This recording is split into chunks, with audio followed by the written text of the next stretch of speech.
बिस्मिल्लाहिर्रहमानिर्रहीम। 9th class new physics के हवाले से नई वीडियो के साथ हाजिर हैं और आज हम इंशाल्लाह डिस्कस करने वाले हैं यूनिट 6 ग्रेविटेशन के टॉपिक 6.4 आर्टिफिशियल सैटेलाइट्स के आगे मज़ीद टॉपिक को। लास्ट टाइम हमने टाइम पीरियड आर्टिफिशियल सैटेलाइट का और उसके साथ साथ वेलोसिटी को ज़िक्र किया था, ठीक है, और उसको डिस्कस किया था। उसकी मज़ीद यूँ कहें कि एक्सटेंशन है motion of artificial satellite around the अर्थ, के ज़मीन के गिर्द किसी भी सैटेलाइट की जो मोशन है, उसकी जो मूवमेंट है, वो कैसे पॉसिबल हो सकती है।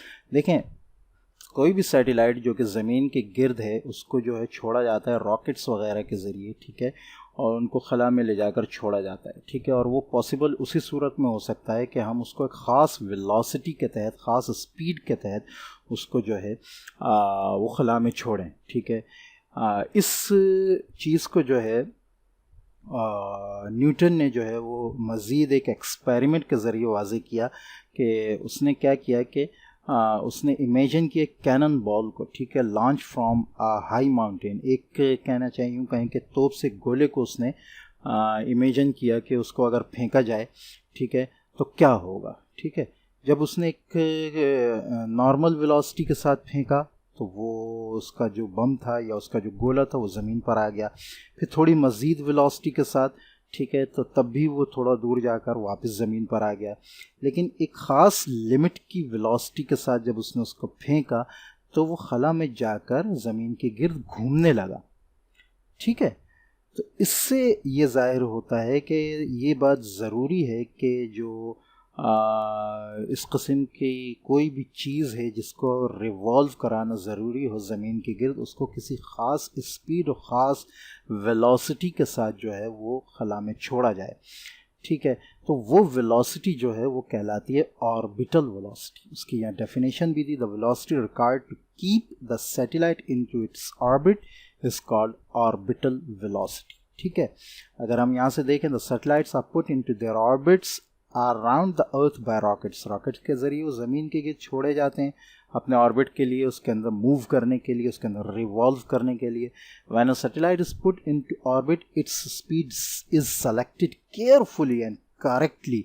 बहुत एहतियात से उसकी स्पीड जो है वो रखी जाती है। उसकी वजह ये है कि अगर कम रखी जाएगी तो वो गिर जाएगी, और अगर बहुत ही ज़्यादा रखी जाएगी तो ये मुमकिन है कि वो ऑर्बिट छोड़कर खला में चली जाए, ठीक है। If speed is not chosen correctly then the satellite may fall back to earth or it's pass may take it further into orbit, ठीक है। During the motion of a satellite in the orbit, the gravitation pull of earth on it is always directed towards the center of earth, ठीक है। जब इसको छोड़ा जाता है orbit में तो ग्रेविटेशनल पुल जो इसको खींच रहा होता है, मजबूर कर रहा होता है ज़मीन की तरफ आने के लिए, वो डायरेक्टेड होता है ज़मीन के सेंटर की तरफ, जैसा कि हम पहले पढ़ चुके हैं, ठीक है।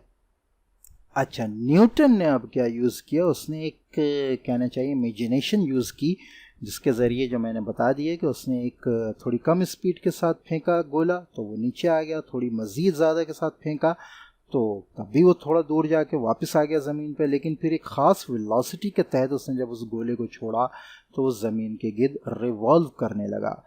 तो अब ये जो स्पीड जो नीड करती है किसी भी चीज़ को ज़मीन के गिर्द रिवॉल्व कराने के लिए और एक ऑर्बिट के पे चलाने के लिए ज़मीन के गिर्द, वो वेलोसिटी या वो स्पीड या वो रफ्तार कहलाती है ऑर्बिटल वेलोसिटी, ठीक है। The gravitational pull of Earth on a satellite provides the necessary centripetal force for orbital motion, ठीक है। ये जो खींच रही है, जो ज़मीन जिस पुल से इसको खींच रहा है, वो यहाँ पर सेंट्रिपिटल फोर्स के तौर पर भी काम कर रही है, जो कि इस चीज़ को खींच रही है ज़मीन के सेंटर की तरफ, उसको मजबूर कर रही है ज़मीन के गिर्द घूमने के लिए, ठीक है। Since this force is equal to the weight of the satellite, हमें पता है कि ये जो ग्रेविटेशनल पुल है ये वेट है असल में किसी भी ऑब्जेक्ट का जो ज़मीन के ऊपर है, ठीक है, चाहे वो ज़मीन के गिर्द रिवॉल्व कर रहा है या ज़मीन के पर रखा हुआ है, और यही चीज़ इसको मजबूर कर रही है ज़मीन के गिर्द घूमने के लिए। तो ये ग्रेविटेशनल पुल भी है, ये सेंट्रिपिटल फोर्स भी प्रोवाइड कर रही है, ठीक है, और उसके साथ साथ ये चीज़ का वेट भी है, ठीक है। तो अब अगर हम यहाँ देखें तो होगा क्या कि the gravitational pull since the force is equal to the weight of satellite, ठीक है, तो क्या होगा, वेट को अगर हम लें तो वेट हमारे पास आ जाएगा W, सैटेलाइट का वेट जो है, एस से मुराद सैटेलाइट है, वो है बराबर mg के, ठीक है। और हम पहले डिस्कस कर चुके हैं कि सेंट्रीपिटल फोर्स जो है वो, अच्छा ये तमाम चीज़ें एक ही हैं, यूँ कहें कि ग्रेविटेशनल पुल है या सेंट्रीपिटल फोर्स है या वेट है, तमाम चीज़ें एक ही चीज़ें। तो सेंट्रीपिटल फोर्स जो है वो बराबर है सैटेलाइट के वेट के, और सैटेलाइट का जो वेट है वो है mass multiply by gravitational pull at the height of satellite, ठीक है। ये देख सकते हैं आप, फ्रॉम द सरफेस ऑफ, जिस हाइट पर उसको ग्रेविटेशनल पुल जो मिल रहा है उसके बराबर उसका वेट है, ठीक है।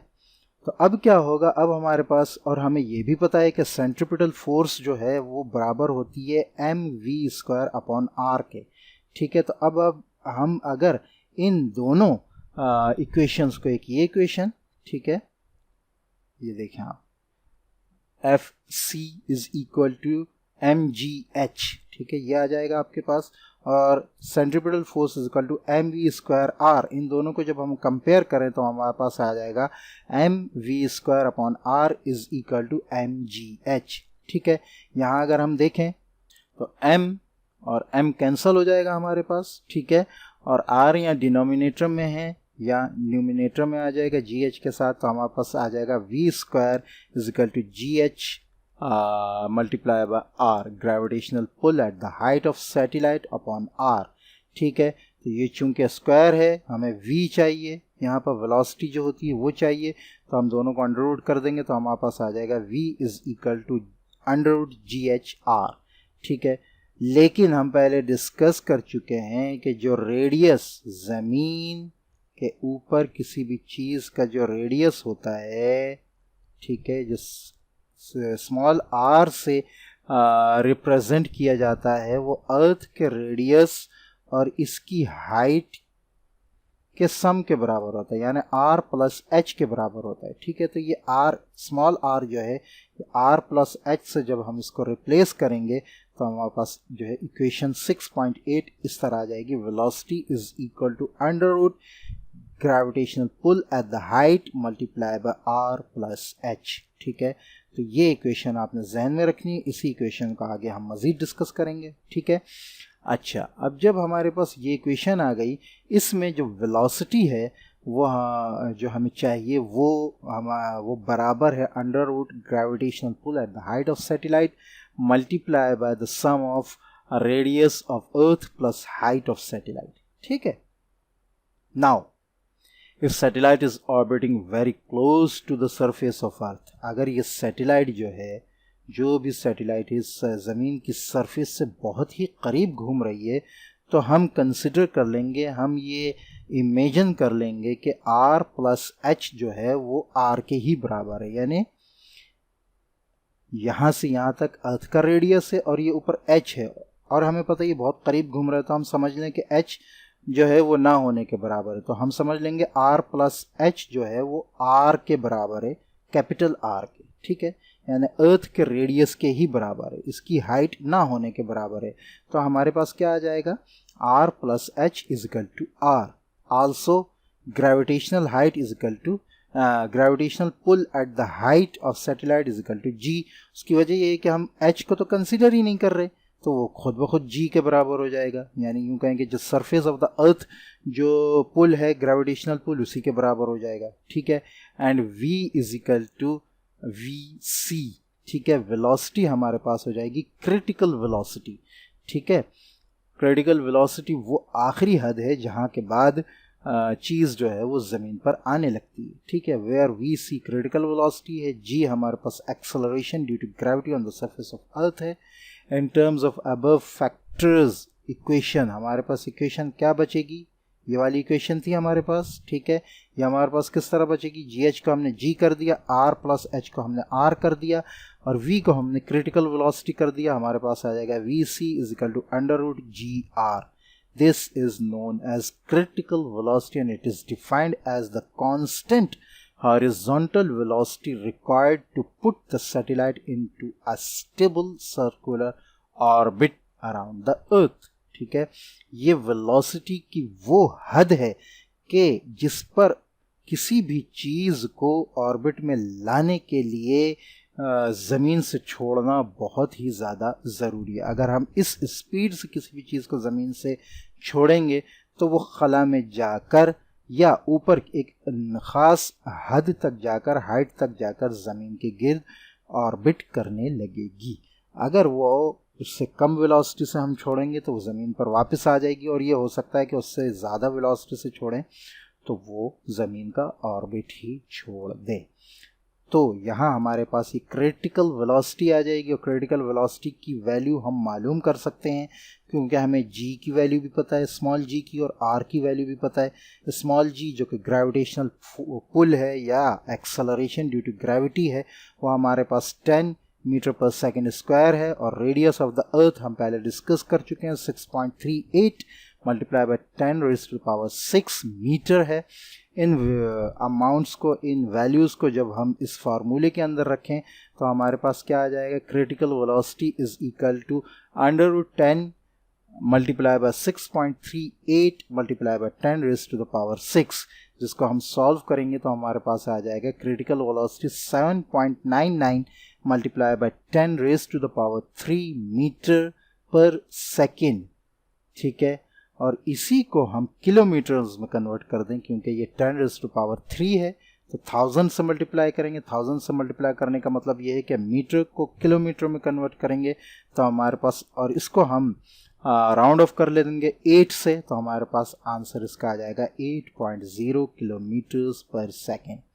ठीक है, It should be noted that as the satellite gets closer to the Earth, the gravitational pull of the Earth on it gets stronger। ठीक है, ये हमें जहन में रखना है कि ज़मीन की तरफ अगर करीब हुई सैटेलाइट तो उसकी पुल, ग्रेविटेशनल पुल जो है वो ज़्यादा हो जाएगी और वो उसको अपनी तरफ खींच लेगी। So the satellites in order to stay and orbit closer to the earth needs to travel faster as compare to those satellites in the farther orbits. ये बात बताइए कि ज़मीन के गिर्द एक सैटेलाइट जो है यहाँ घूम रही है, एक सैटेलाइट यहाँ घूम रही है। ठीक है, सॉरी, इसको थोड़ा सा, एक सैटेलाइट यहाँ घूम रही है। ठीक है, एक सैटेलाइट यहाँ घूम रही है। ठीक है, तो ये वाली जो सबसे करीब सैटेलाइट है, ज़रूरी है कि इसकी स्पीड इससे और इससे ज़्यादा, इसी तरह ये वाली जो है जो दूसरी है, इसकी स्पीड इस वाली से ज़्यादा होना ज़रूरी है। उसकी वजह यह है कि अगर इसकी स्पीड ज़्यादा नहीं होगी तो ग्रेविटेशनल पुल जो है वो ज़्यादा हो जाएगी और इसको ये अपनी तरफ खींच लेगी। ठीक है, यही इसका है। यहाँ ग्रेविटेशनल पुल चूँकि कम हो जाती है लिहाजा कम स्पीड काम कर सकती है, यहाँ ग्रेविटेशनल पुल मज़ीद कम हो जाती है तो यहाँ मज़ीद कम जो है वो स्पीड काम कर सकती है। तो ज़मीन के जितने करीब सैटेलाइट होने लगेगी उसकी स्पीड उसके गिर्द घूमने के लिए ज़मीन के गिर्द उतनी ज़्यादा होना ज़रूरी होगी, वरना ज़मीन उसको अपनी तरफ खींच लेगी। तो ये था आज का टॉपिक जिसमें हमने कहना चाहिए कि क्रिटिकल वेलोसिटी को और नीडेड वेलोसिटी को ज़िक्र किया, डिस्कस किया कि कितनी वेलोसिटी ज़रूरी है किसी भी आर्टिफिशियल सैटेलाइट को ज़मीन के गिर्द घुमाने के लिए एक ऑर्बिट में। तो इंशाल्लाह नेक्स्ट हम इस यूनिट के वर्क एग्जांपल्स को डिस्कस करेंगे। मिलते हैं नेक्स्ट वीडियो में, तब तक के लिए इजाज़त। अस्सलामु अलैकुम व रहमतुल्लाहि व बरकातुहू।